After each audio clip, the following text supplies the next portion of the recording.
আসসালামাইকুম। গত 3 বছর পরে আমাদের সাথী প্রিয় দোষ একসঙ্গে দীর্ঘদিন মাদ্রাসায় থেকেছি আর ছোট থেকে একসঙ্গে মানুষ হয়েছি। 3 বছর পরে তাকে সাথে পেলাম।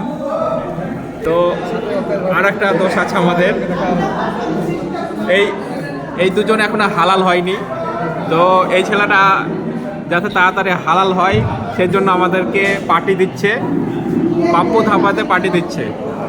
সাথে এই ছেলেটাও পার্টি দিবে হালাল হওয়ার জন্য। এর পার্টির ঠিকানা একটু অন্য জায়গায় হবে, এলাকার বাইরে হতে পারে। আর আমাদের এই দোস্ত সৌদি থেকে এসেছে, 3 বছর হয়ে গেল নাকি 3-4 বছর, 3 বছর পর অনেক দিন সৌদিতে থাকলো। তো যাই হোক, আজকে পাপ্পু ধাবায় এসেছি, খুব ভালো লাগছে।